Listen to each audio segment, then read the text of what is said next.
Focus! I wanted to do a quick video, real quick, because I have to go to work in 6 or 7 minutes-ish. So this video is going to be about worrying. Worrying is a bad thing. People say don't worry about a thing ever, because everything's going to be alright. Well, I have a bit of an issue with that. But before I get into that, let me explain. Why do we have a problem with worrying in the first place? Well, let's see. Worrying causes stress, which can cause, health disorders, mental, physical, all kinds of different things.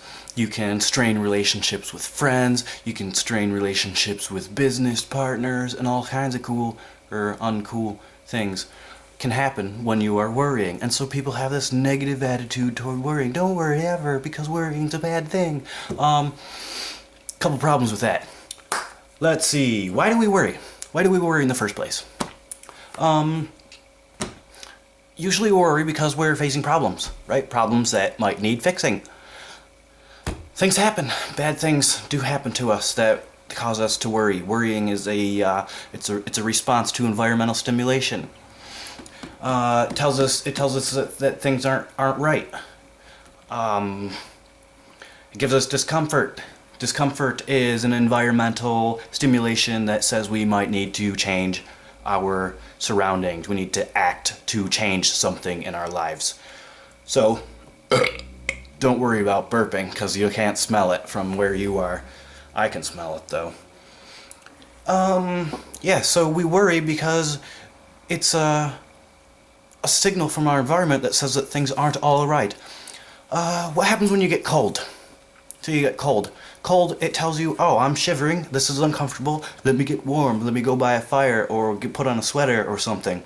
Right? When you're cold, you recognize you're cold, it makes you uncomfortable, so you need to change. You need to get yourself warmed up, or maybe you're going to hypothermia, catch pneumonia, and die. That's a bad thing. Let's see. Where are my other notes? Yeah, when you're hungry. What happens when your tummy rumbles?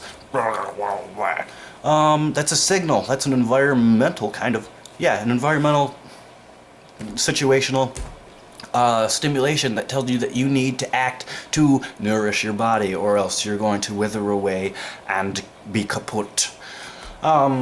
So because you're cold, you get warm. You need to be warm. And because you're hungry and it's discomforting, uncomfortable, you need to feed yourself. Worrying, it's the same thing.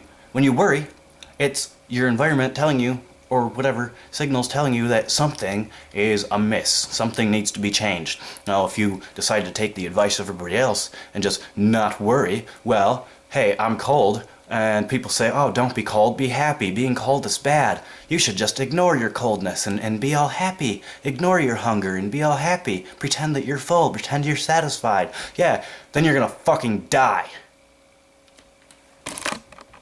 Oh, I messed up my cool outro. Oh well. Maybe I'll keep going. Yeah, so the next time you start worrying about something, the situation is not entirely the best. Worry, like Charlie Brown sitting in his bed at night. Worry. I worry too much personally, but that's just me. When people say don't worry, be happy, think twice. Am I worrying because there's something genuinely wrong about my environment and my situation that I need to change to make me stop worrying? Or am I maybe just being a little bit paranoid and worrying for no apparent reason? And that's the point. Like, when somebody says, don't worry about a thing, think about, why am I worrying? Am I worrying because of something legitimate, or am I worrying because of something bogus? It's a signal. It's a signal that tells us that things need to change. So, next time somebody says, don't worry about a thing, think about it for more than just a split second, more than just sensory perception, and our tendency to sense things and automatically come to conclusions without analyticalness, and we make mistakes that way. But that's another thingy, and this video is done.